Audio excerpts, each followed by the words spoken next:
Hey everybody, Joe Lowry, what a day. Happy Tuesday out there. Happy Halloween as well. Big night for the kiddies, as this is the night that keeps most dentists in business, right? I remember I used to get so much candy I actually had to throw it out at Easter time. But don't forget, remember, drive safely tonight as the kiddies are out there trick-or-treating. And today is actually National Doorbell Day. That's right, no coincidence there with it being Halloween. More than 41 million children will dress up tonight and ring that doorbell. That's right, National Doorbell Day recognizes J. Ralph Corbett, the inventor of the first Newtown Melody door chime. That's right, did you know that? Now you know. All right, Bruins last night suffered yet another overtime loss, and this time the Columbus Blue Jackets, the final score was 4-3. They were actually down 3-1. They came back to tie it. This is the second game in a row the Bruins have lost in overtime.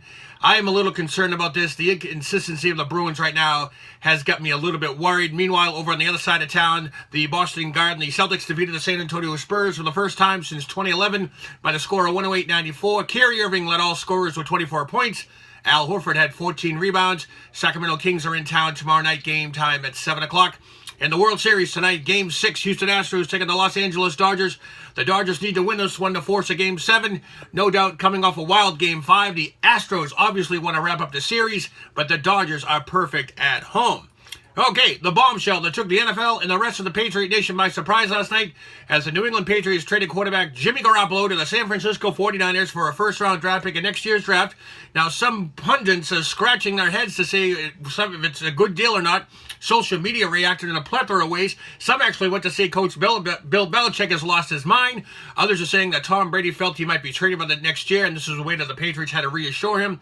Personally, I'm not buying any of it. What is evident, though, is that TB12 does need some type of backup. We do know that, not just for injury purposes, but game time situations. You know, if we're blowing a team out, we want to get Brady out of there, we need to throw somebody in there. I know those instances are rare, but that could be a possibility. Earlier this morning, ESPN's Mike Reese stated the Patriots may be getting the services back of quarterback Brian Hoyer, who ironically was released by the 49ers yesterday. That'd be a good result to get him back. And Mike Reese actually goes on to say the deal is all but done. I don't know. I haven't heard anything as of press time. Now, on a side note, some good news. Wide receiver Chris Hogan will not need surgery on his shoulder.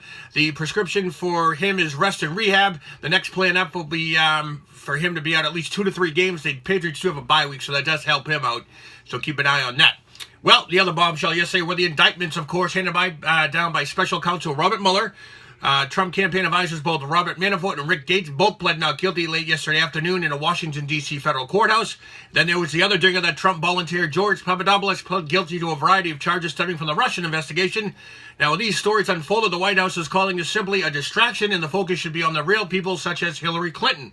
Now, the 31-page indictment shows that Manafort and Gates were acting on their own behalf way before the Trump campaign was even established. Actually, you can check out everything online as the dates go back to 2007. No doubt the news media will spin this on a variety of ways, but my suggestion, folks, go online, read the indictments, make your decisions, go from there. And by the way, Manafort and Gates were both released, and they are now currently on house arrest. Well, Netflix is ending its nominee-emanated political drama House of Cards at the conclusion of its upcoming 6th season amid the sexual allegations against actor Kevin Spacey. The final episodes of the TV series starring Spacey and Robin Wright will air through 2018. The allegations from Star Trek Discovery actor Anthony Rapp were first aired previously on BuzzFeed this past Monday. Spacey responded on Twitter with an apology saying he did not remember the incident, but that if it did happen, he believed it would have been deeply inappropriate drunken behavior. This is sad. Netflix is currently filming the rest of the season. However, Spacey is not allowed on the set until everybody gets around. They're actually what the production team is doing is they are reassuring everyone's safety until he is allowed back on the set to finish the series. And yet another fallout early today was that the International Academy announced that overnight that it will not honor Spacey with a Founders Emmy at an upcoming award show.